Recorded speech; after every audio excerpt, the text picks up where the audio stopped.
All right, man. Teague's going to be on at 10:30.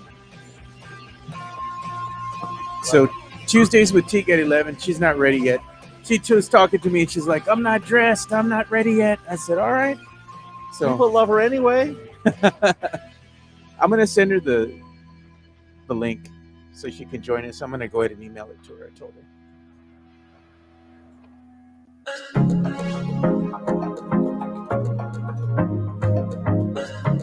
I'm ready to go to sleep.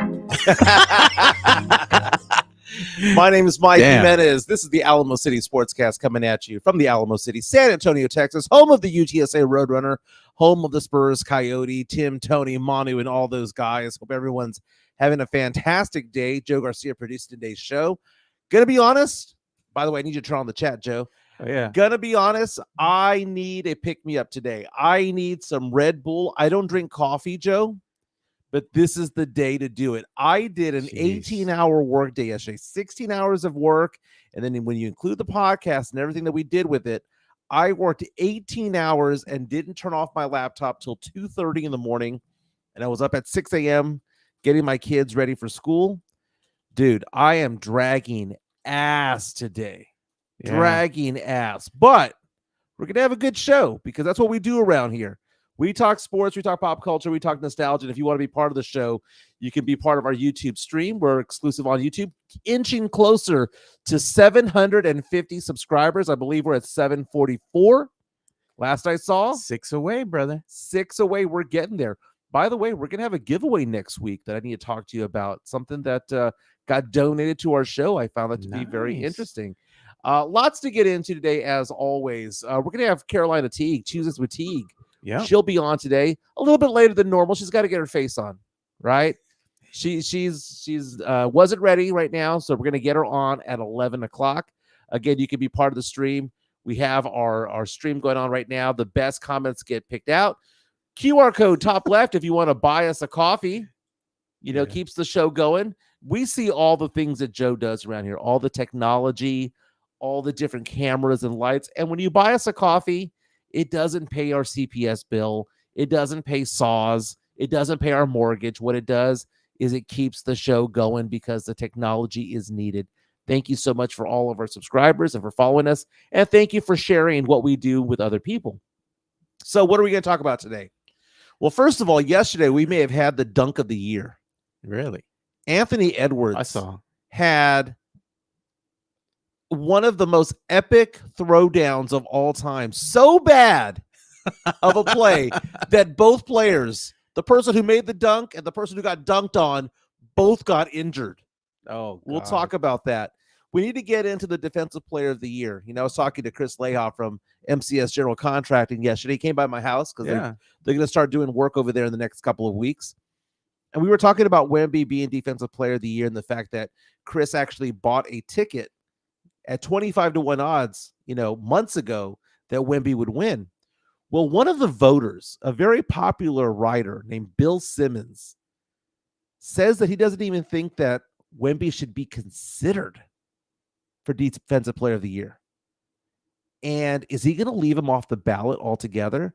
Bill Simmons famously left Jaren Jackson Jr. off the ballot for defensive player of the year when he was one of the rising stars on defense. So Ryan Russillo, who was going back and forth with Bill Simmons, brought up a very interesting point that I want to get into when it comes to how do you focus on a player like Wemby, an excellent player on a historically bad team.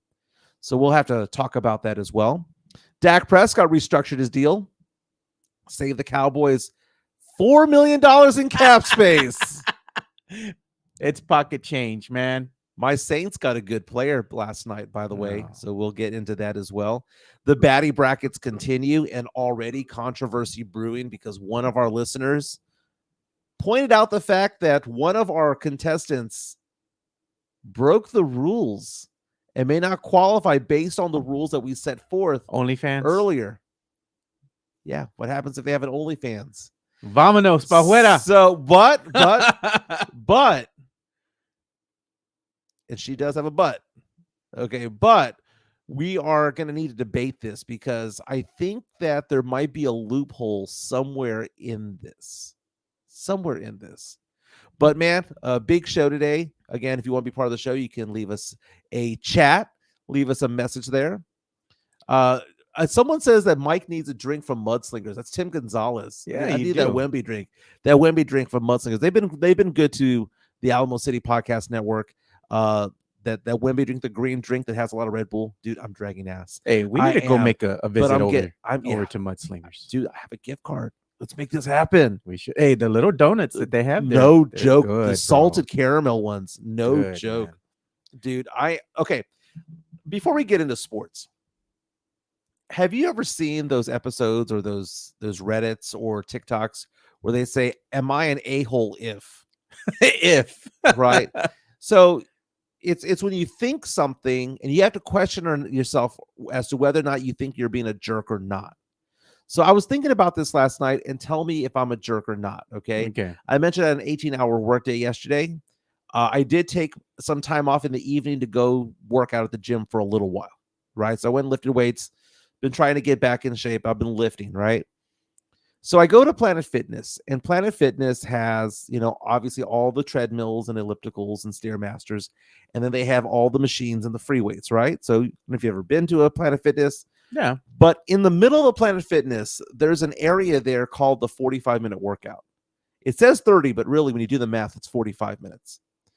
And what it is, it's 10 stations, and it has 10 blocks that you're supposed to do cardio on. So you can do step-ups. You can jump over them, do them as box jumps, whatever the case may be. And there's a red light and a green light that flashes like a traffic light.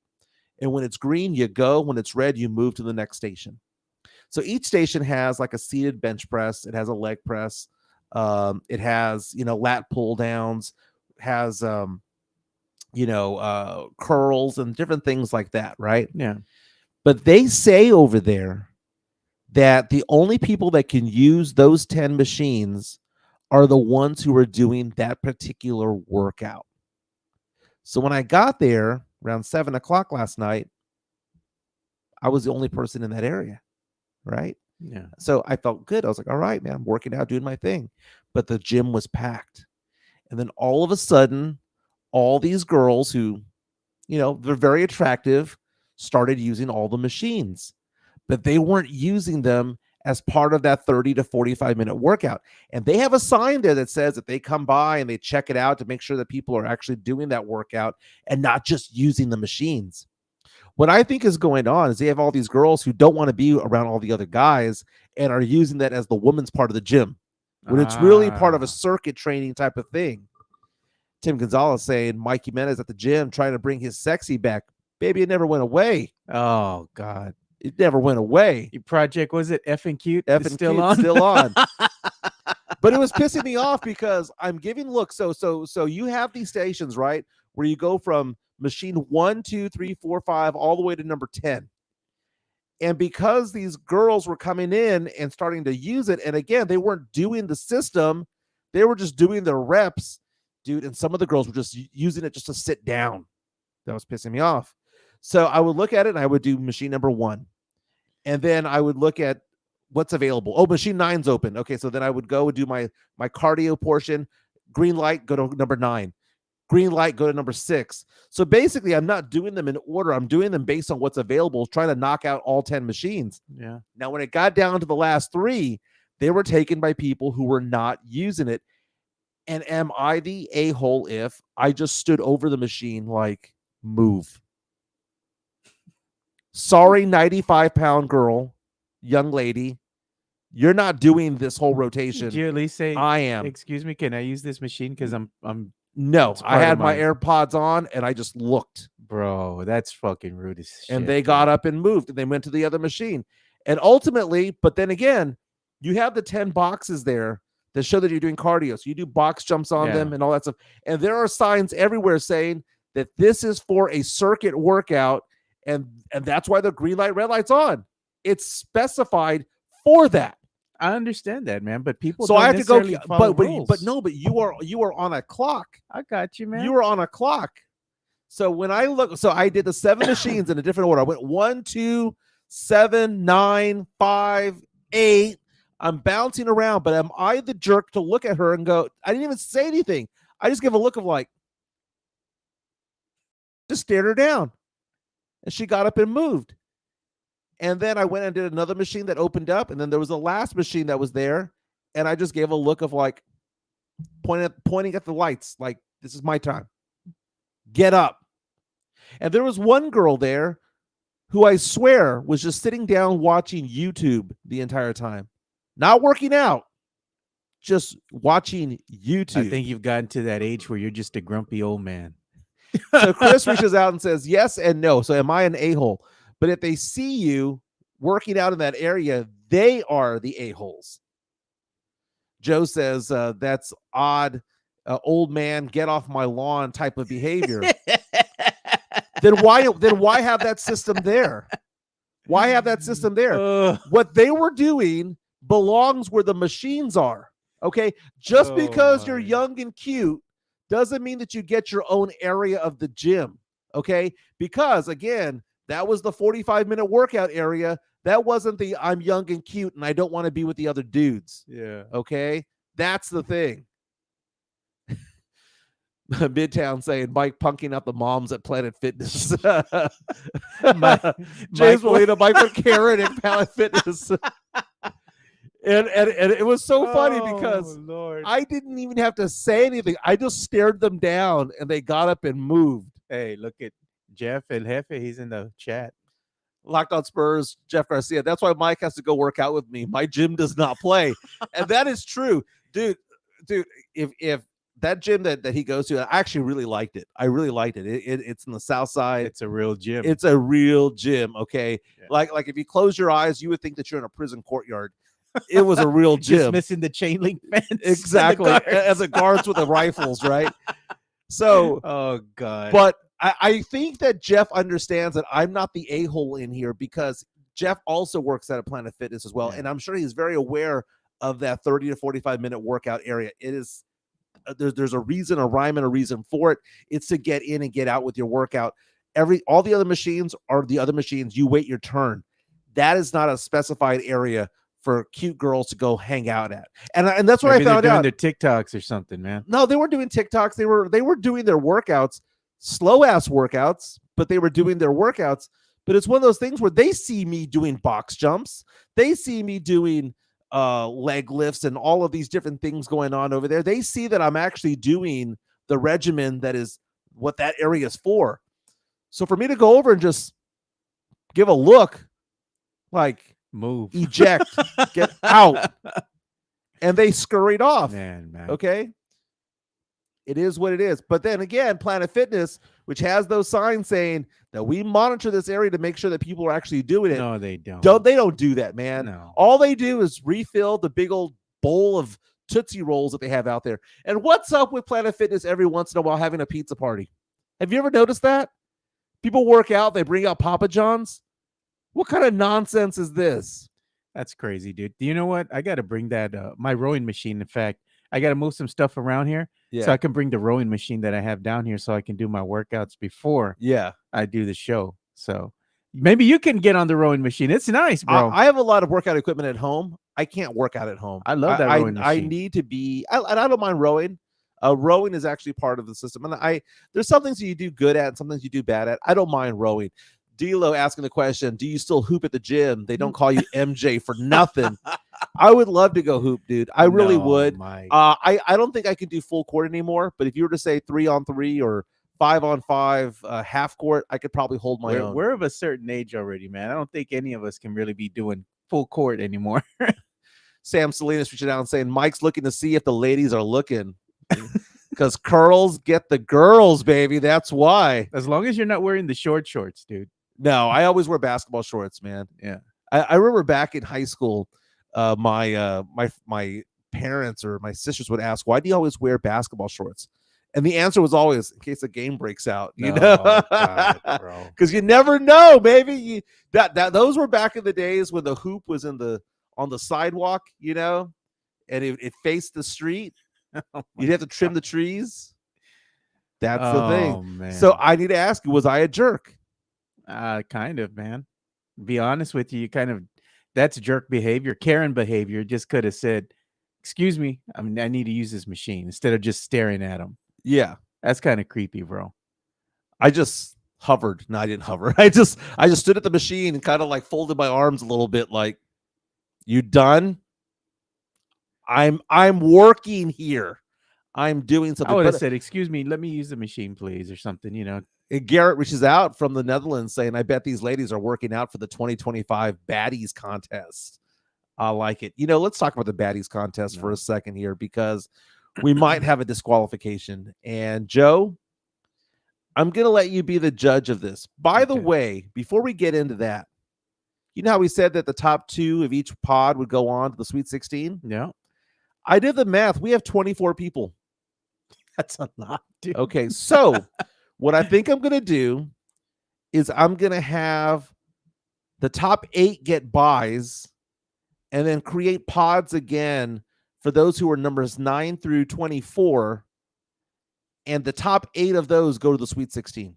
Okay. So Salma Hayek gets a buy into the Sweet 16 is basically what I'm saying, right? But last night we were doing the influencers and social media people, right? So you put Sniper Wolf. I can't believe I couldn't find anybody better. Oh, bro. She's beautiful. So we had a contest between, and when it comes to social media, what I mean by that is those who have millions of followers on Instagram, on TikTok, or whatever the case may be, YouTube. And Kendall Jenner was being one of them. I didn't realize Kendall Jenner was going to be so popular, but right now the voting's still going on. You can go on to @MJ Taste. I'm looking at it right now. And right now there's a tie for second in one of the pods between Allison Ray and Kendall Jenner, tied with 19% each. Running away with it right now with 50% is Paige Sporonic. Is that any surprise? No, not at all. Not at all. Not at all. But again, you can vote on this for another 10 hours or so. And then we're going to get down to the final 24, then ultimately the Sweet 16. And what else do we have? We have another bracket. By the way, Sam Salita saying I went full Luda on them. Move, bitch. Get out the way. Get out the way. Okay, so now on the other side of the bracket, we have 4 names that are very popular, except for one. I'm surprised Kristen Harper only got 2%, the worst showing of anybody. And if we had a party where all of these women showed up, the one person who would get the most looks might actually be Kristen Harper. People don't know who she is. She's the SI Swimsuit Edition cover model from a couple of years ago, Jared Goff's wife. I think she's the most attractive of the NFL wives. 2%. Shame on you. Y'all didn't look her up. She's attractive, but she's no Yannick. She's super nugget. She ain't no Yannick. She's super nugget. Olivia Culpo. So we had Jared Goff's wife going up against Christian McCaffrey's fiance, Olivia Culpo, with 14%. Livy Dunn, the gymnast from LSU, at 29%. She has a very big following on social media. But the controversy is around Yannick Garcia, who ran away with it, by the way. Her pod at 55%. Yannick Garcia has been around for a while. How old is she, man? Yannick Garcia has been around for quite some time, because I remember all of those Univision broadcasts that came out a long time ago. Yannick Garcia was born in 19. She's 33. Only 33. So she must have been like 21 or 20 when she first came out. So she's running away with it with about 55% of the vote, right? She's going to win the pod. But we put rules out saying that they are automatically disqualified if they have an OnlyFans. But I wonder if there's a loophole for Yannick Garcia when it comes to this. Or do we just basically say that's the letter of the law? The loophole is this. She's not famous because of OnlyFans. She became famous and then got an OnlyFans. Yeah. Right? Kind of like famously the actress Denise Richards, remember, from Wild Things back in the day? I remember that, yeah. I think she was with Charlie Sheen, if I'm not mistaken, for many years. She has an OnlyFans, right? And her daughter too. Weird. Yeah. But Denise Richards is not famous because of OnlyFans. She got famous and then got an OnlyFans. So I need a ruling. Should Yannick Garcia be disqualified from the baddie brackets? They're baddie brackets, bro. I mean, it's not like we're having an OnlyFans section. We're not doing that. And you put her in there because we're basing it based on her being a weather girl. That's exactly why I did it. From Univision. Right. And everybody remembers that from Univision. So in this instance, I'd say just leave her in. Just leave her in. But man, she might make some noise in these brackets. Is she the hottest of the I was gonna say meteorologists, but let's be honest, they're not meteorologists. I don't think they can spell. I don't even know what she's saying and tell me about the weather. We're not tuning in for the weather report. We just want to see her. But yeah, man, I mean, I'd leave her in. Okay, so we're gonna leave her in. So we're gonna take a look at what's there. I think that's the last of the brackets because we were gonna have a TV one or a one for streaming services. Yeah, but I don't know who I would put on the streaming services because there aren't any TV stars anymore. Yeah, not really. Like, who would you put down as a TV star? Like, people would say Kat Dennings, right? Who I believe is remarkably hot. But Kat Dennings hasn't been on TV in a while. The last thing she did was like WandaVision, from what I remember. Oh, that's right. You know, and that was like already talking about that. That's like a couple years ago when Disney Plus first started. If we look back on when Disney Plus first got started, that was like maybe 3 years ago? Yeah, maybe 4 years ago, something like that. Like, that's the last time I saw her on an actual series, streaming series. Do you know who I thought was hot back in the day? And she was an older lady. I thought Patricia Heaton, the mom on Everybody Loves Raymond. I thought she was. Really? I thought she was a middle-aged nugget. Oh man, back in the day, she's just like a typical mom, She did it for me, dude. Oh, she did it for me. You like the homely look? No, she was not homely. Well, in the show she was, but when she would go out in public, she dressed. Oh up. yeah, she looked nice. There was one episode of Everybody Loves Raymond where she wore a lingerie, and he wore these silk boxers because they were trying to see who could seduce the other. Classic episode. I used to love that show, man. You know what does it for me? Anthony Edwards, baby. Show my screen, please, because last night he had what is being called the dunk of the year. So we can show this real quick. Not score. And only had one shot Let's just hear it. In that first half. Another turnover for Utah. Edwards gets it. Boom! Threw it down! And one from the rafters. Courtesy of Bally Sports. Dude, Anthony Edwards. That was violent. That was a vicious throwdown over John Collins. Okay, so lots of things went on with this. First of all, this took place in Utah. So the crowd's getting excited for an opposing player, Anthony Edwards, who's a remarkable young talent. You didn't see Kyle Anderson's reaction? Oh, yeah, he had his hand over his head. No, in the slow motion one, he's like, his face is like, oh. Okay, so first of all, both players got hurt.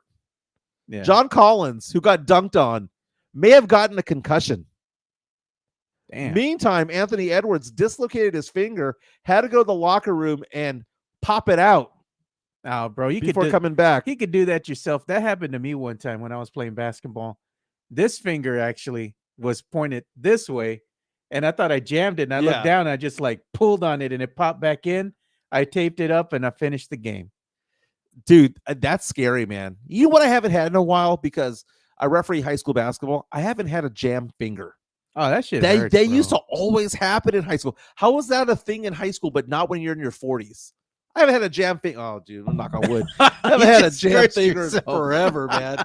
But oh my God. Okay, so look at this dunk right. He takes off from about 13 feet away. Jeez, bro. But the thing is, why did he dislocate his finger? And why did John Collins get a possible concussion? Because he punched him in the face on the way up.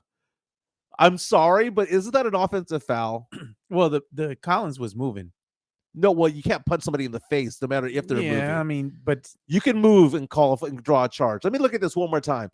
The drawing a charge, you can be moving. You have to be in legal. You have defensive. to be set. No, you don't. No, you don't. You do. No, you don't. That's not how basketball works. It's a moving game. The thing too is, he in the circle or outside the circle? But in this respect right here, if you take a look at his left hand, he punches him. He was kind of in and out. He was halfway in, halfway out. But that doesn't matter. Your brother was moving still, man. He was. Dude, no. The moving is like that's the weirdest take that people have on sports.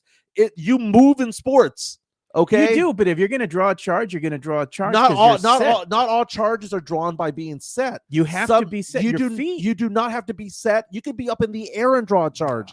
If you jump straight up And you also have the right to cover your face if they're coming at you. No, he jumped, bro. That's not a charge. So what if he jumped? That's not a thing. It's not a charge. That is not a thing. That's dude. a get out the way. Okay, let me see here. He jumped. That's not a foul, dude. It's not. That he punched him in the face, man. Go get out the way. He punched him in the face. Get out the way, brother. It's coming. It's incredibly athletic, and there's maybe only 2 players in the NBA who can do this type of play. But my goodness, it was violent. It was violent. But yeah, let's go ahead and dispel the myth that you have to be set, not moving to get an offensive foul or a charge. You can be up in the air jumping. You can actually be falling backwards. You can be moving left. You can be moving to the right. Offensive foul is, are you in legal guarding position? And I think this player was. And then the fact of the matter is, even if you're inside the circle, if you get punched in the face on the way up, if you're getting punched in the face, that's an automatic foul. So you're saying that if you're in the circle, you can go kick somebody in the balls? No. Draymond Green got away with it for years. You can't do that. So, it's dicey at best, man. D'Lo reaches out and saying that he's the closest thing to Michael Jordan when it comes to athleticism. Then I want to say, ask Sean Elliott, man. Sean Elliott, dude, had ups, dude. He had ups. D'Lo saying like a young MJ. Sean Contino reaches out and says, not a foul. I'm not saying that it is a foul. What I'm saying is that if it had been called that way, I would have understood. And had it been called that way and challenged by the other team, it would have been held up. Because, again, Anthony Edwards goes over there and punches the dude in the face. It was you know what this reminds me of? That guy that dunked on Wemby the other day, but pulled Wemby's arm down and then went over it. And like, oh, we dunked on Wemby, but he actually yanked Wemby's arm down. Yeah. That's exactly what this is. It's just done in a different manner. But again, no foul. So if no foul's being called, I'm okay with it. But if a foul had been called, I'd be okay with it being called a charge. But either way, not a lot of people can get up that high and dunk that way. And both got hurt. True enough, man. But again, why did he get a concussion? Was it his feet? I think he got hit on the head with his knee. It wasn't the knee, dude. It was a fist to the face, dude. I don't know. It looks like the knee hit him. One last look, because I don't think the knee gets him. And if the knee does get him, guess what that's called? That's called an offensive foul. So whether it's the fist or the knee, let's take a look here. Now that was the fist, dude. You saw it from another angle. It looked like the knee hit him. No, I didn't. It was a punch to the face, dude. The slow-mo, one last look at it as he comes in through the lane. Nah, knee never hit him. It was the punch to the face. And that's it, dude. I mean, and that's, he got away with it. But great dunk, man. So let's talk about the year. Let's talk about the Spurs, man, because Victor Wembanyama is one of the players that is currently up for consideration when it comes to Defensive Player of the Year. And right now, according to Vegas odds, he's in second place behind Rudy Gobert. Rudy Gobert has won this award multiple times in the past. And a lot of Spurs fans are thinking that Wemby has a legit chance. And if you have the second highest odds, I guess you can say that you have a legit chance. But on the Ringer, Bill Simmons, who formerly of ESPN, he was also formerly the head of Grantland, did all the 30 for 30, was the executive producer of 30 for 30 on ESPN, was talking to Ryan Russillo, formerly of ESPN as well. And the two oftentimes debate the NBA on the Ringer. And they were talking about Defensive Player of the Year. And when it came to Wemby's name, Bill Simmons just scoffed and said, yeah, I'm not even going to vote for him. Now, when you vote for Defensive Player of the Year, when you vote for MVP, you're not voting for one player. You're voting for them to either come in first, second, third, fourth, or fifth. And what they do is they tally up all these points. So it's possible to have fewer first place votes and still win if you have more second and third place votes than the other guy, because again, it is a point system. Now, famously, a while back, a few years ago, Jaren Jackson Jr. did very well in the Defensive Player of the Year voting. I believe he may have won, if I wasn't mistaken. And the thing about it is that was the same year that Bill Simmons left him off the ballot altogether. And Ryan Russillo is basically saying, look, man, he goes, with my vote, I'm going to vote for Wemby. Wemby causes so much chaos, causes so much devastation down low, gets all the blocks. Look at his stock, that stat of steals and blocks. What he does is remarkable down there. Yeah. And the team is different when he's out there. When he's out there, the Spurs are a pretty decent defensive team, but when he's out, they are awful. Bill Simmons comes out and says, well, I'm not going to vote for him because look at the Spurs record. The Spurs are now 15-53. And as a collective team unit, they're one of the worst teams in basketball when it comes to defense. Russillo comes back at him and says, is this an individual award or a team award? And that's where the debate happened. Now, Jaren Jackson Jr., again, was Defensive Player of the Year last season in 2023 and was first-team All-NBA defense in 2022 and 2023. Bill Simmons, who has a vote, left him off the ballot completely. And it sounds as though, even though he's a big fan of Victor Wembanyama, that he's going to leave Wemby off the ballot completely. He insinuated that. Now, Ryan Russillo brought up the point about the year that A-Rod won the MVP. It was a year in which he was on a losing team. And he asked the question, should an MVP in any sport like baseball or basketball or whatever come from a losing team? And Bill Simmons said no. No. So Ryan Russillo threw out a hypothetical. He threw out a baseball hypothetical. He goes, what if some guy was on a losing team, but he had 100 home runs? And he goes, well, Bill Simmons was like, well, I mean, come on, man. If you have 100 home runs, you have to be the MVP. It doesn't matter what your team does. And that's where Russillo got him and said, yeah. So there is a line there by which a losing team or a losing team can have a player win an award. Because you said it. And Simmons came back and goes, are you telling me that Wemby's having a 100 home run season defensively in the NBA? And Russillo went, yeah. He affects the game when he's in it, especially from a defensive perspective, you know? Yeah. And I think what's going to happen with Wemby as he gets better and better, we're going to see maybe some rule changes go into effect because he is going to be that good. But you can already see it now. You know, when he's in there, instantly he makes the San Antonio Spurs better, even though the record doesn't dictate that. When he's on the court and off the court, the numbers don't lie, Mike. Yeah, and this is going to be the thing that's detrimental towards Victor Wembanyama. As Mario Cavazos points out, Bill Simmons is still salty that the Spurs got Tim Duncan and not the Celtics because, again, the Celtics had 2 first-round draft picks back in, was it the 97, 98 draft? Yeah. And they ended up getting Tony Battie and Ron Mercer at 3 and 6 as opposed to Tim Duncan at number 1. The Celtics actually had the higher percentage. The Celtics also, Bill Simmons was told years later that the Celtics actually drafted Tony Parker and that they had the card and they'd even called Tony Parker to tell him, we're drafting you. No. And that it was the front brass of the Celtics that came up and said, ooh, we changed our mind. And Parker had to sit back down. Spurs got him at 29 a few picks later. So Parker and Duncan could have both have been Celtics. But they passed. Or one they lost and one they passed. But Garrett bringing out the point that Wemby is the second player to ever have 200 blocks and 100 3-pointers. I mean, it just what he's doing. But the thing is that the 3-pointers don't play a role in the Defensive Player of the Year. But the question becomes, what happens if he gets more first-place votes than Gobert, but then loses? This is kind of like the presidency. What happens if you get more votes like Hillary Clinton, but lose because Trump won the Electoral College? Yeah. Or when Gore and George W. Bush, you know, when that type of scenario happens.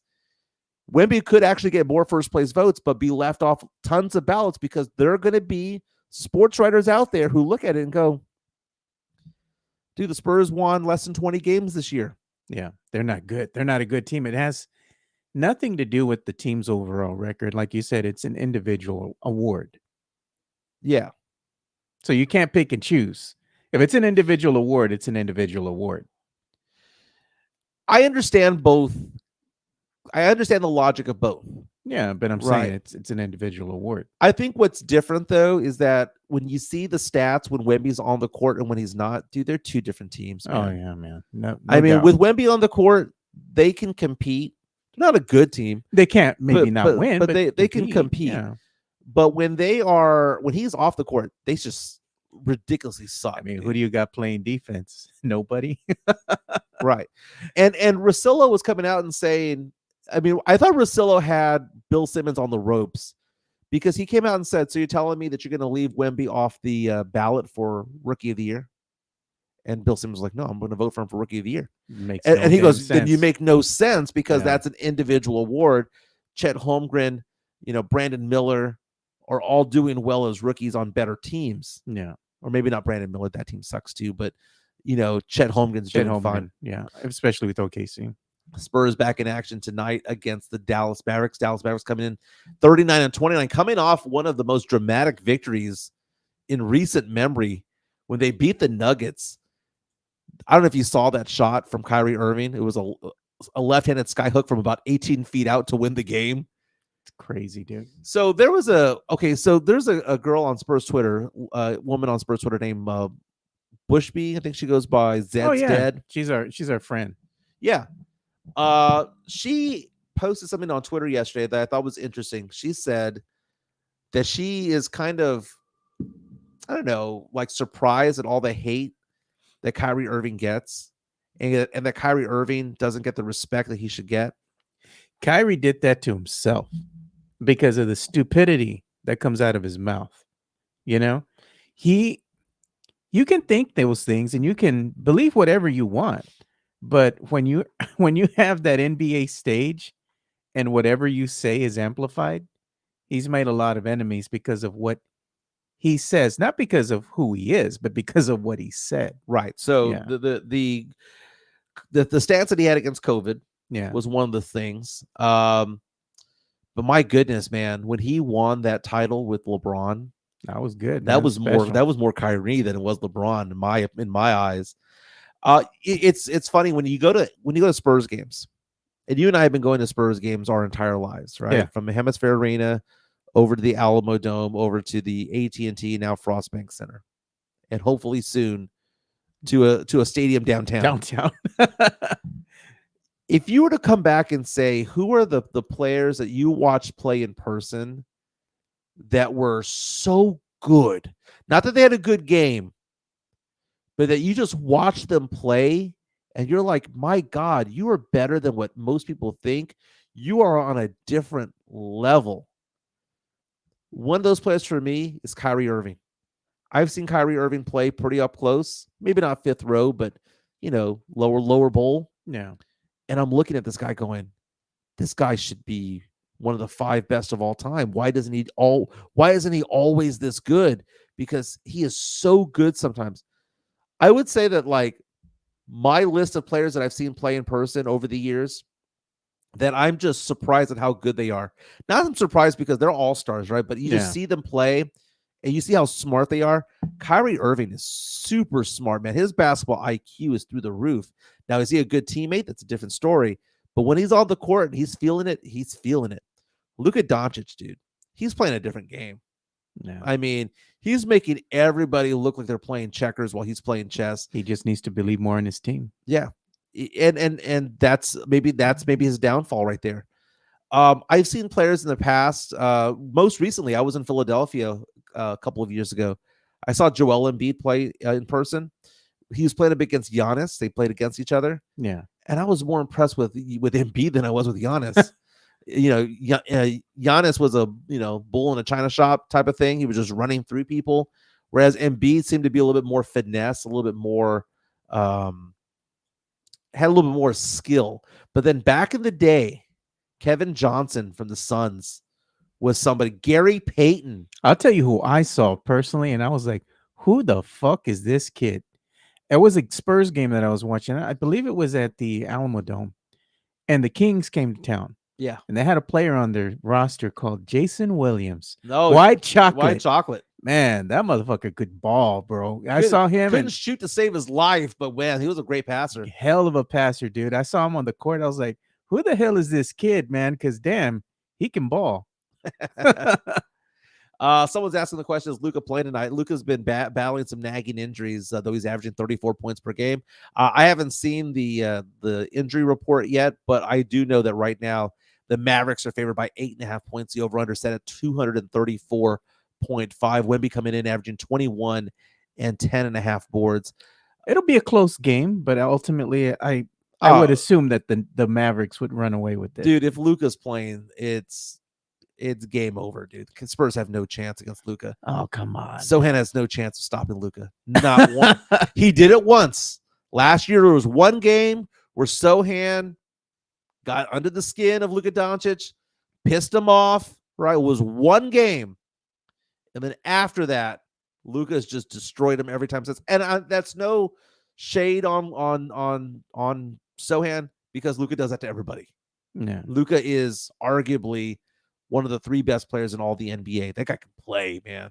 Yeah, that guy can play. Gotta tell CT she's gonna join us or not. You know what? Before we go to CT, though, let's go ahead and get that video in, because March Madness begins tomorrow when it comes to play-in games. I'll be in Vegas on Thursday doing part of the show over there in Vegas. You got to wake me up, though, because it'll be 8 a.m. over there, and I'm going to be hung over, but I'm going to be over there. But you were talking to somebody about March Madness, and tell us about your guy. Yeah, man. So yesterday we're talking about some prospects. Well, actually, my boy was Benjamin Bornstein. So you can go ahead and follow him at the Boomstein on the X. But he's our college basketball analyst. So I'll go ahead and play a quick excerpt. It was a couple minutes, like 5 minutes. Yeah, talking about prospects. So here we go. Start the intro. Let's do it, baby.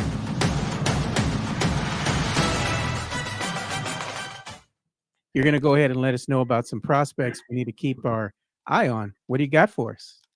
Yes, I got the big names for you on this one. I brought out the big guns. Tyler Kolek out of Marquette, probably a second-round guy, maybe a two-way guy, but I happen to think he's an excellent point guard, incredibly efficient from the floor, 7.5 assists a game just about. He's 6'3", good size, not super explosive, not super athletic, but plays the game very well. Very good facilitator. I mean, if you're the Spurs, might be a guy worth taking a flyer on if Trey Jones gets offers, or if you've got to move Trey Jones for some reason. Not a bad replacement. 4-year starter kind of guy. Last 2 years at Marquette, Power 6 conference. Very good player. Very solid player. Guy who has been just unbelievable this season. He's had, I think, several 40 burgers throughout the season. Dalton Connect out of Tennessee transferred up a level, up like 5 levels. He was at Northern Colorado, transferred to Tennessee. He has been their offense for a vast majority of the year. He's shooting almost 40% from 3 on very real volume, high volume. 46.5% from the field on 15 shot attempts a game. We're talking, just having to take all kinds of shots, difficult shots. He's got to create for himself a lot. Does it more often than not. Actually, a pretty good athlete. Has had some really nasty dunks this year. Really fun to watch. I'm keeping it in the SEC for these next 2 guys. Reed Shepherd out of Kentucky, a guy I really like. Very solid guard, shoots the ball very well, incredibly efficient, probably the most impactful freshman in college basketball, certainly the SEC, if not college basketball. So very fun to watch, just makes good decisions, makes great reads, good passer, shoots it when he needs to, doesn't force anything. He plays like a 4-year veteran in college, which is great because he's a freshman. So you have the benefit of plays like a 4-year guy, age of a freshman. If you're a scout, you have to love that. His teammate in the backcourt, Rob Dillingham. He's the more explosive of the 2, excellent athlete. Has also been a pretty solid shooter this year. Very good player. He's not going to dish out passes and assists like Reed Shepherd does, but he does solidly enough. He's a good athlete. He can rebound the ball pretty well at his position. He's got really good hands. He's averaged over a steal a game this season. He's got an opportunity to solidify himself as a top 5 draft pick, assuming Kentucky makes it to the second weekend of March Madness. And I'll say this: I got one last guy you should keep an eye on. Another Power 5 confidence guy, but those are the guys who usually end up going at the top of this draft, especially in a year where a lot of dudes are coming out of the G League. There are quite a few guys coming from overseas. So this is one of the few guys. Well, I shouldn't say few, but one of the other guys will be available from the collegiate ranks. Kyle Filipowski is a sophomore. He showed a lot of improvement. It's actually a little funny. He showed great improvement in his shooting from 3 and from the field, but he's struggled at the free throw line. He's shooting sub 70% right now, which is very odd because he has a pretty decent looking stroke. And a lot of times Duke's offense runs through him. Whether it's they post him up or he's swinging it at the top, or he's got dribble handoffs with guys, into screens to free them up. He's kind of the big cog of Duke's offense, and Duke will probably go as far as he goes, and maybe as far as Jared McCain can take them, their point guard. He's another guy you should watch for. I think he's kind of late lottery, mid first round guy right now. But those are the guys that everybody should be watching. Assuming some more, we're gonna be on here again. I'm gonna be talking about guys who are in the Sweet 16, Elite 8, ideally Final 4 after that. So there's gonna be plenty of prospect talk, plenty of prospect watching, and just game watching. Let's be honest, we're all degenerates when it comes to March Madness. We're watching all the games, 4-screen experience or bust. That's where we live. Yeah, we're going to have a lot of tourney talk when we start getting down to the Sweet 16, get down to the Final 4, that kind of thing. That way you can go ahead and give us some of your insight and who do you think is going to be moving on. So that's going to be fun. It's right around the corner. I know this is going to be a hectic week for you. So thank you for giving us some of your time and letting us know some of these college, should I say, prospects we need to keep an eye on. So Ben, where can they follow you on social media? So you can find me on Twitter, X, you want to call it, at @V_Boomstein, and I'm writing for ProjectSpurs.com, so you can find a lot of my work there. All right. Well, thanks, Ben. We appreciate you, like I said. So that's all the time we have for this segment. Until next time, make sure you go and check out my boy Ben. We're out. Peace. So there was my boy Benjamin Bornstein. He's our college basketball expert, our analyst here. He has a lot of good insight, man, when it comes to the game. I find it interesting that how in depth people go when it comes to certain players, and he mentions Reed Shepherd and players like that. It's going to be fascinating to see how these players do when the spotlight is on. Yeah. The more I think about it, though, I'd much rather watch the women's game this year, man. The women's game has more drama, man. Yeah. But we've got a special guest. It is Tuesday. You know what that means? It is Tuesdays with Teague. Carolina Teague, how you doing today, girl? Tuesdays with tired, Teague. I'm tired than the mother effer. You dragging ass like me today, man. Did you wear a bra today? No, I'm not wearing a bra. Oh God, we were joking about that. I know. I didn't have time to put one on. But yeah, no bra. I was like, I'm wearing a black shirt, so y'all can't really see that. But I've been busy with work. So it's just like I have no time to get dressed. So y'all, this is the best y'all are gonna get, and I'm so sorry. She told me before, she's like, I'm a hot mess. I am a hot mess. So, CT, we're talking a lot about various things going on, right? So, one of the things we were talking about was Victor Wembanyama and whether or not he should be considered for Defensive Player of the Year. Currently, Vegas has him with the second best odds. We debated it back and forth a little bit earlier, but wanted to get your input on this because Bill Simmons of the Ringer says that he might not even have Wemby on his ballot at all for the top 5 because he says the team sucks. And that team defensive-wise, he's not feeling it. Ryan Russillo, who was on the podcast with him, is saying, wait a minute. It's an individual award. Mm-hmm. So you're saying, are you going to vote for him for Rookie of the Year? And Simmons was like, yeah. And he goes, well, then what's the point? These are individual awards. What are your thoughts on some voters who might consider keeping him off the ballot altogether? It makes no sense. He's in the running to be, in my opinion, top 2 in Defensive Player of the Year. So to judge him based off of the fact that the Spurs are 28th in defense in the season, to me is ridiculous because it's not a team accolade. It's not defensive team of the year. It's defensive player of the year. So I do feel like if you are looking at the team as a whole in regards to defense to make your decision on whether or not he should be defensive player of the year, then you are really not using the right metrics in order to gauge who should be defensive player of the year, because you're calculating your assessment based off of a team performance. So it's unfair to people, for me, when you look at people who are taking that into accountability. It does give people like Rudy Gobert a slight edge because the Wolves have the number 1 defense and he's in the top 2 personally for me, but it's just an unfair advantage for other players simply because their team is a lot better on defense. And not to mention, if you compare the stats to Victor Wembanyama and Rudy Gobert, Victor Wembanyama averaged about 28 minutes a game. Pop had him on a minutes restriction for the majority of the season. And with that minutes restriction, he still best Rudy Gobert in blocks and steals. And we've seen the games throughout the entire season. Wemby can block. Wemby can get a steal. So just that average, and then Rudy Gobert has the edge on him with defensive rebounds. For me, it's like, okay, why is Wemby not in your mind as top 5 in the league? So it's kind of unfair, and I don't like it. Yeah, Bill Simmons, I mean, to his, I don't want to say his defense, but he did say that Wemby has been turning it up the last couple of months.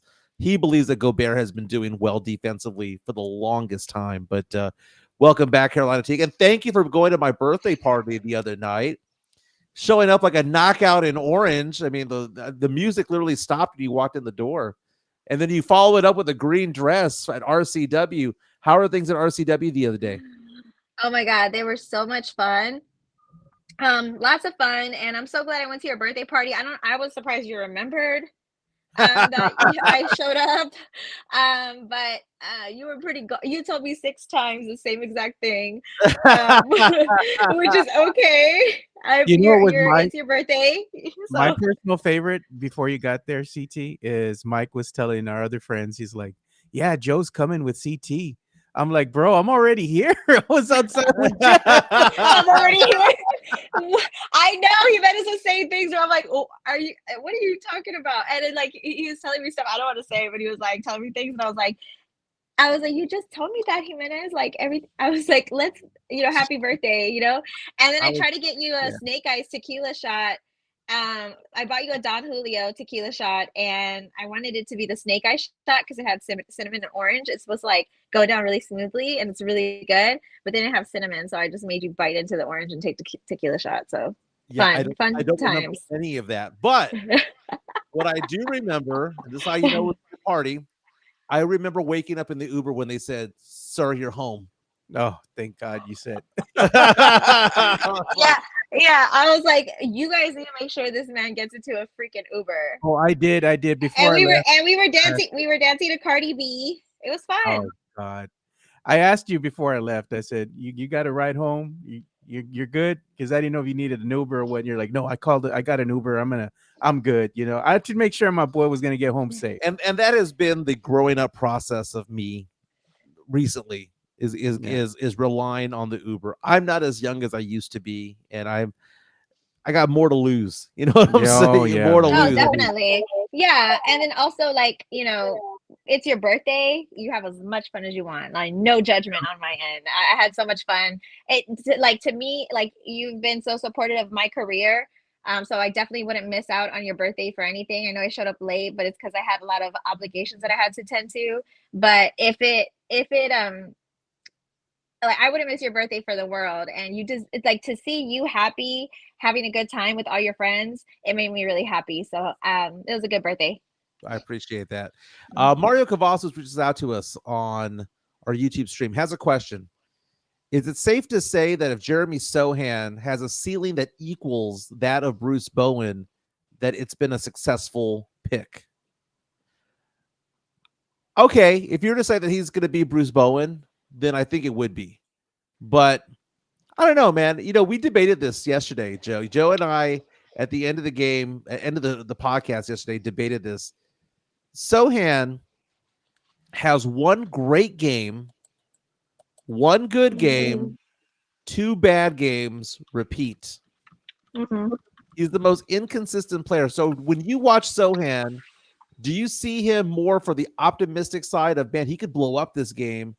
Or do you see him as, man, this is just another inconsistent player? Because, and while you think about that, I want us to have this conversation because we briefly touched on this yesterday, Joe. If Wemby played, there's 30 teams in the NBA, right? Mm-hmm. Wemby played on all 30 teams, he would be starting for all 30 teams, right? Yeah. Right? Whether it be center, forward, small forward, Wemby would start for all 30 teams. How many teams would Julian Champagnie start for? I say 0. None. Mm-hmm. Mm-hmm. He's our starting small forward for some reason. Let's go to Sohan. How many teams would Sohan start for? Do you think? I don't know. Like the high end. I think I would. I don't know. I would have to gauge who truly needs a defender. I don't know. I would say majority of them. I'd say he'd start for 6, maybe 8. I think ones that really need defense, yes, but I haven't bad teams really looked at as far as like defensive bad teams, like 6, maybe 8. But And I mean, Trey Jones is another one. He'd start for maybe 6 teams. Oh, he'd be, man. He would definitely be coming off the bench. Yeah, that second unit. Yeah, and that's why I'm looking forward to this offseason, man. Just blow the team up, dude. They ain't gonna do nothing. They like the team they have. I feel like the question was, would he have a career like Bruce? If he has a career like Bruce Bowen, is it a win? I think so. Yeah, because Bruce Bowen was a great defender, and they selected Sohan at number 9, and you got to look at the way he came into the league. The Spurs had Primo on the team. He was supposed to be the prime person to start leading the team, and then that kind of made them take a step back, and then they had to get Wemby into the mix. Then they had to learn how to run an defense with Wemby, a whole new system in a sense without Josh Primo. So for me, it's like he had to relearn something new. And if he develops into somebody who's a great defensive player, such as a Bruce Bowen with Wemby on the team, then yeah, absolutely. I think that would be a good way to end your career. But for me, as far as like, right now, can we assess that? Not really, because look at all the changes that have occurred in the past 2 seasons, and he's still relatively young, so it's hard to make that determination.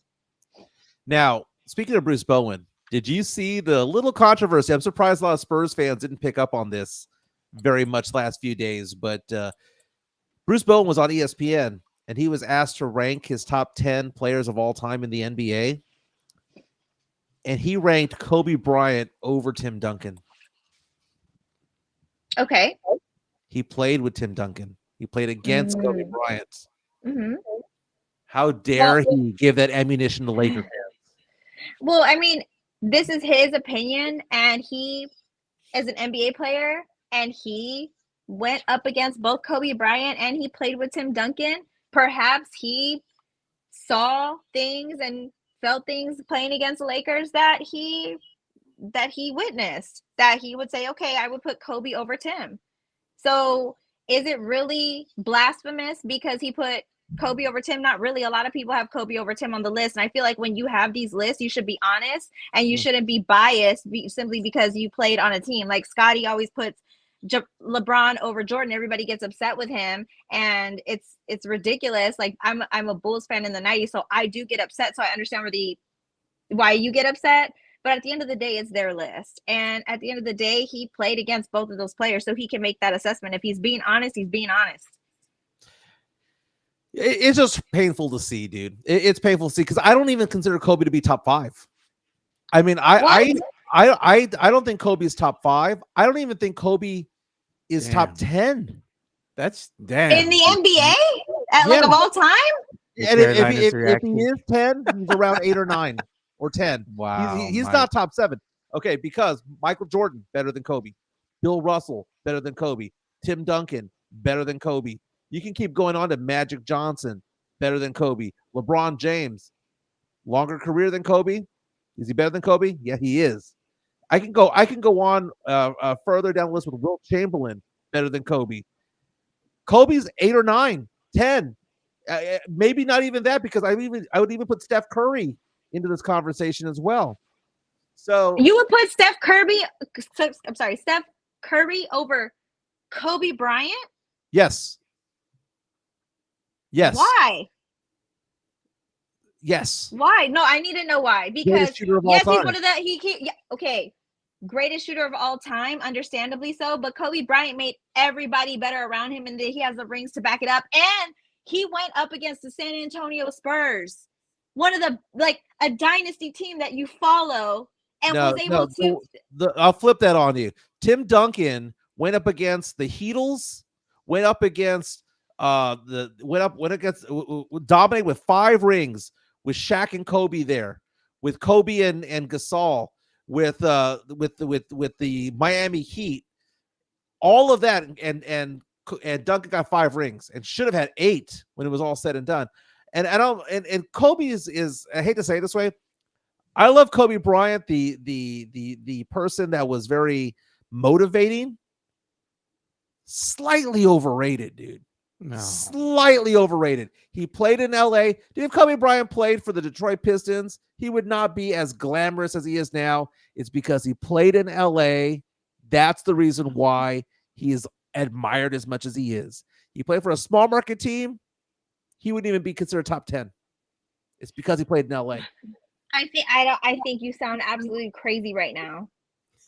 I think I've heard some crazy stuff, but this is like, I think he's still drunk off creme de la creme, craziest things you've ever. I just, like, for me, it doesn't matter if or what or how or when or hypothetical situations or what you put them in.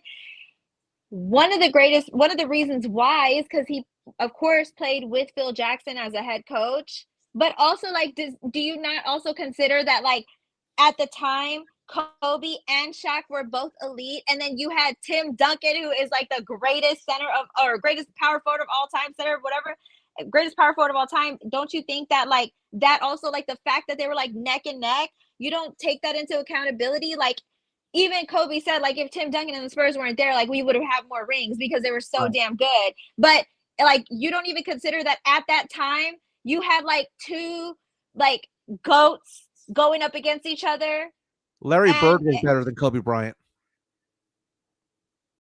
But did you there's another player? To say that Kobe Bryant's not a top 10 player of all time is not out of left field. That's not making me stupid, because I look at it, and you can make, if you want to make an argument that Kobe is a top 10 player, you can make that argument. But I can make just as strong of an argument to say that he's not. Dude, Kobe Bryant isn't even, to say that Kobe Bryant is the greatest Laker of all time is sacrilegious, because he has a statue. Like, what do you mean? The greatest player of all time. They didn't put that because he was a scrub.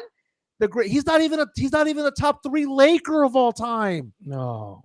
Oh, Kareem Abdul-Jabbar, Magic Johnson, Shaq. Dude, Kobe Bryant is overrated, and it's tragic what happened, and it broke my heart when it happened. January of, like, what, 5 or 6 years ago when he passed away. The fantasy, the aura that he has, it just it throws me off. He had 5 rings in the Tim Duncan era. Like, Magic Johnson had it in the Larry Bird era. He had it in the Bad Boys era. He had it in the Michael Jordan era. I mean, there's always eras out there. There's always eras out there. So Kareem, Jordan, Russell, Duncan, Bird, all better than Kobe. Now, I'm not saying Kobe Bryant. I'm not saying Kobe. Sorry. Go. I'm not saying Kobe isn't top 15. Probably is. But to say that Kobe Bryant's the second best player of all time, get the F out of here. Not even close. That makes him the greatest Laker of all time. And that's not even remotely true. Magic. Dude. Drew Show with a super chat coming in. I'm like seriously thinking you're trolling right now. Like, I never thought you were a troll up until this particular moment. Like, no. I just need more evidence. Like, this is somebody who is an 18-time All-Star, a 2-time scoring champ, had 5 rings in the Tim Duncan era, and you don't see how this person can be within the top 5 of some people's lists? No, I don't even see him. Okay, first of all, Bowen having met 2 is ridiculous. That is outright ridiculous. Now, if you want to say top 5, that's because you're a fan. But actual there, because here's the other part of Kobe Bryant. The other part of Kobe Bryant was he left that team in shambles and he played like trash last 6 seasons of his career and had 1 good game to end his career. That's basically it. Magic Johnson is a greater player than Kobe Bryant. Larry Bird was a better player than Kobe Bryant. Oh, Michael Jordan was a better player. Bill Russell was. Wilt Chamberlain was. Tim Duncan was. Kareem Abdul-Jabbar was. Dude, that's 7. And I will say that if you want to put Kobe at 8, fine. Steph Curry, I would even put above Kobe Bryant. You're gonna die on that hill, Mike. Dude. No, I like, and don't get me wrong, Steph Curry is like one of the greatest shooter. If not, I'm like, arguably Steph Curry is the greatest shooter of all time. That is very true. But besides that, like, this dude has the numbers and the accolades to back him up. Like, you're talking about somebody who, like I said, I just can't get how you can't get past the fact that he was able to get 5 rings in the Tim Duncan era doesn't even put him on a different list. If you think Tim Duncan is in your personal top 5 of all time, and he was able to get 5 rings in that same time frame, how do you not value him over somebody like a Larry Bird? And just to be fair, I don't know how old you are, but can you actually assess like what Larry Bird did at that time? Because I know that I can't, because I didn't watch that era with Bill Russell and Larry Bird. And if you can, and people can make that argument that the talent at the time wasn't as elite as it was in the 2000s, when there was more people in the league that were way more talented. But that argument is as old as time. And I like to judge people off of era. But for me, it's like, I can't see how you can't get past the fact that he was able, like, if anything, to be able to go up against one of the greatest players of all time, Tim Duncan, and get 5 rings. Like, that is not an easy accomplishment to do. So Hoops Hype, the website, has their list of the top 10 players of all time. They have at number 1 Michael Jordan. Of course. I will say this: they will upset Spurs fans because they have Tim Duncan at 10. LeBron James at number 2. Number 3, they have Kareem Abdul-Jabbar, because Kareem Abdul-Jabbar is the greatest Laker of all time. Number 4, they have Magic Johnson. Number 5, Bill Russell. Number 6, Wilt Chamberlain. Number 7, Hoops Hype has Larry Bird. Number 8, they have Kobe Bryant. Number 9, they have Shaq. And 10, they have Duncan. And I'll go through the final the top 20. 11, they have Hakeem. 12, Kevin Durant. 13, Steph Curry. 14, Oscar Robertson. 15, Karl Malone. 16, Moses Malone. 17, Kevin Garnett. 18, Jerry West. 19, Dirk Nowitzki. And number 20, Dr. J. Well, check this out. I'm looking at Bleacher Report. They did an article in 2019, right? Yeah. It says by the numbers where Kobe Bryant ranks among MJ, Shaq, and other NBA greats. So you go down the list and they're listing all the greats, some big names. They have Kobe Bryant at number 14. Then you go down, Steph Curry, 13. All right. James Harden, they got him at 12. I mean, this is a skewed list here. James Harden, bro, come on. Beauty is in the eye of the beholder. I'm like, this article here from Bleacher Report is quite dated, bro. I'm just like looking at it. I'm like, if Mike wants to substantiate his claims, you'd be looking for old articles like this. But I showed you an article for 2013. No, I know that, man. But I'm like, the thing is, though, like, I think what sets him apart, and I know this is not a statistic, but it's his heart too. Like, he's a clutch player. He was able to... It's because of the scowl, dude. It's all marketing. USA Today came out. No, it's not. It's not all It is not all marketing. I would understand if he didn't have rings or anything like that. But this is like somebody who won gold medals in the Olympics. This is somebody who won 5 rings. This is somebody who's a 2-time scoring champ. This is somebody who surpassed Michael Jordan in all-time scoring. This is somebody who scored 41 points on his final game ever. This is somebody who is a Hall of Famer. Like, I don't. And then they put LeBron. LeBron too. Like, what? Look what he says. Midtown Texas puts Mike rates players by how long their shorts were. Okay, USA Today listed their top 75 players of all time.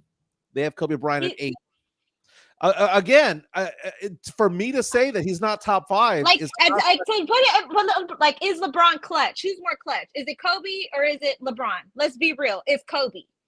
Who was more clutch? The greater player is LeBron James between the two. But how many times did LeBron go to the finals and not win? And exactly. And how many rings does LeBron have?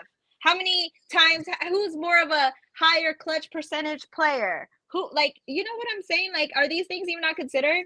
Well, it's funny because you make those arguments and then you go say, okay, well, then number 1's Bill Russell, right? Because if we're counting rings, I mean, you can't use the argument for one. I'm not just counting rings, though.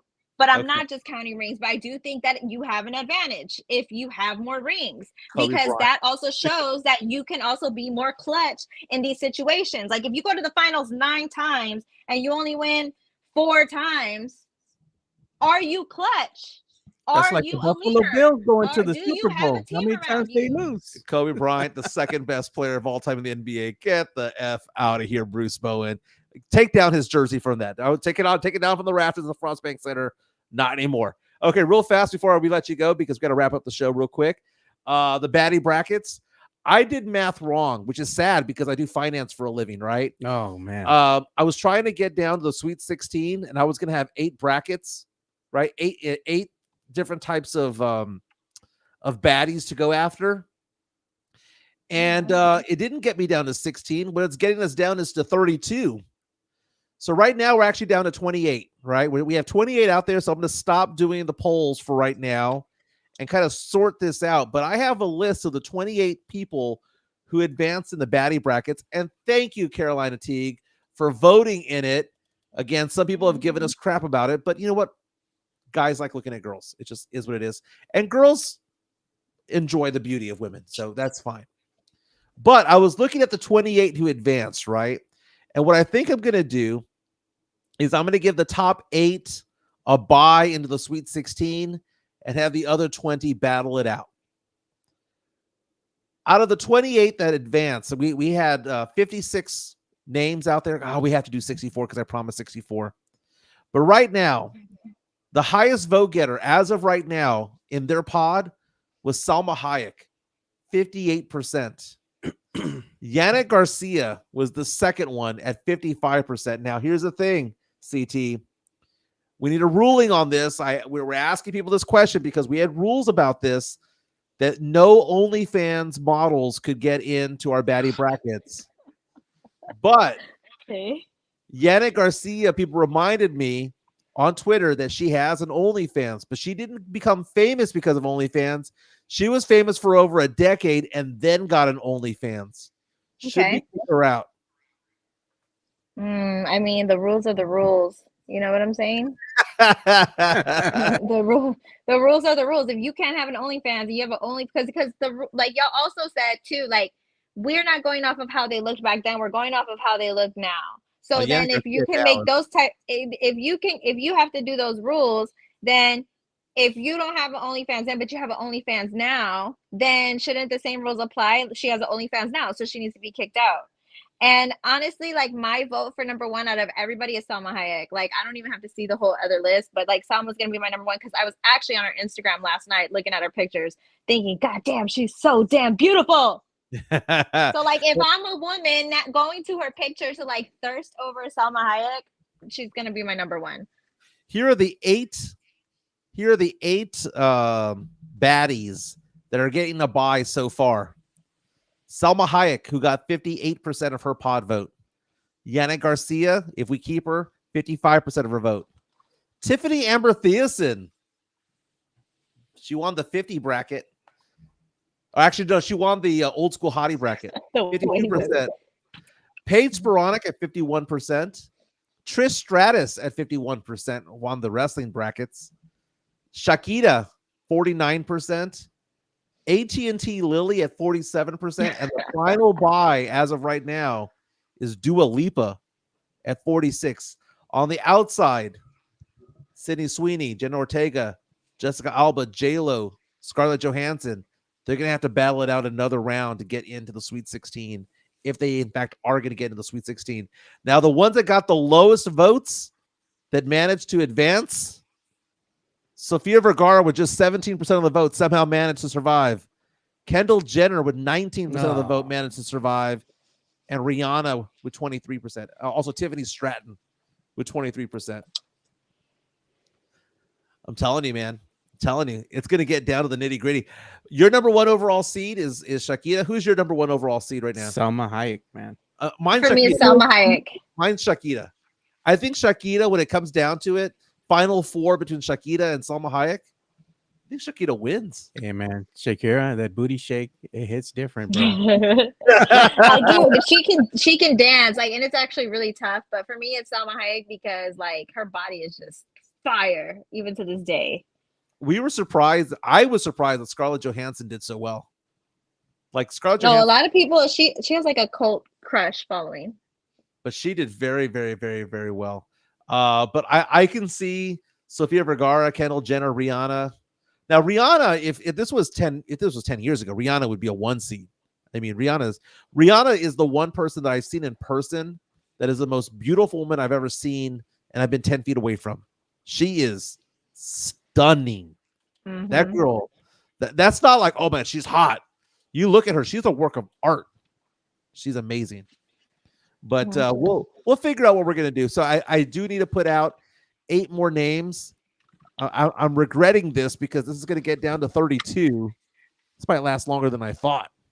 Yeah, that's 64 is a lot. You should just do like 16. Daddy bracket. We have to debate. I know that's a huge, it's a huge responsibility.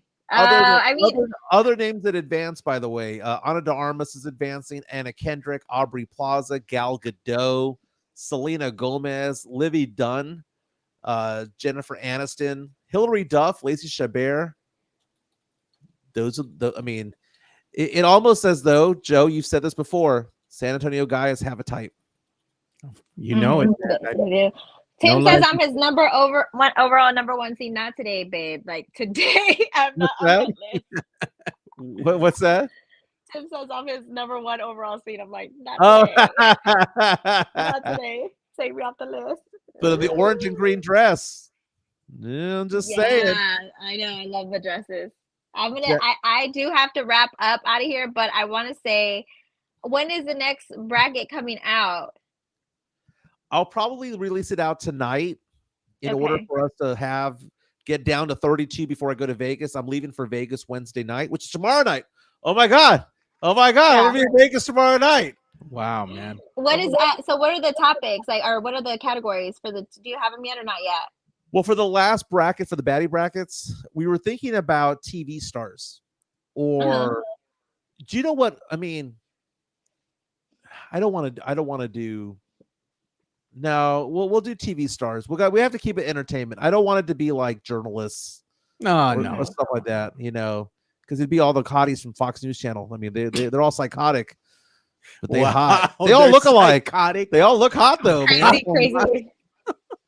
Maybe we'll put politicians up there. AOC against. Politicians. That would be good. Lauren Boebert. Somebody from the Current's gonna see this and they're gonna be Mike calls female journalist from Fox 29 psychotic. I'll be like, I'll say Fox News Channel, as in channel 60 on Time Warner. Okay, we'll be specific, man. That's what I'm saying. No, it can't be the local ones because I know all of the local ones, and that would be a little bit odd. It'd be like, half of them I have their number on my phone. Then we're not going to do that. Okay, but my goodness, man. The Drew Show says, Joe, you should have sold squares to Mike Creeper's brackets contest, made some money. You know what? But people still vote on it, though. I mean, I don't know what to say. People are still voting on them. They are. They're like, it's creepy. But let me go ahead and pick a name. I know. We got to say bye to CT. I know you got to go. Well, we got to say bye to everybody. CT, have a fantastic day. Thank you. In action tonight against the Mavericks. We'll see if Luka plays, and if Luka does play, the Spurs are not going to win. Before we go, though, one thing that we got to do is we got to give some love to our people. Locked On Spurs is your daily Spurs podcast, hosted by Jeff Garcia, the lead Spurs writer for Ken's 5 San Antonio. Jeff has a healthy plethora of guests all the time on the Locked On Spurs podcast. You can also follow Jeff on Threads at Jeff G Ken's 5 SA. You can also follow Jeff on Twitter at Jeff G Spurs Zone. So make sure you go ahead and give Jeff a follow, not only on Threads and Twitter, but also on YouTube at youtube.com/@LockedOnSpurs. This is where you're going to be able to find the replay of the Locked On Spurs podcast. Make sure to like, subscribe, and share. All right. So it's about all the time we got, Mike. Yeah, Jeff G. Spurs. And don't forget to subscribe again on YouTube and on Spotify for Locked On Spurs. Today, he has Rudy Campos Jr. Nice. The league on today, asking the question, what should the Spurs focus be on the remaining games? So check that out when you get a chance. And he's also has an article on Ken's 5 right now talking about Jeremy Sohan near an agreement to play for Team Poland this summer. Also has a takeaway on March Madness players that Spurs fans should watch. So again, Jeff Garcia, Jeff G Spurs Zone on Twitter or on Threads as well. Everyone have a fantastic day. My name is Mike Jimenez. It's Joe Garcia. Thank you, Carolina Teague, for being on. And thank you to all the people who were on the chat today. Hit the like button on the way out. Y'all take care.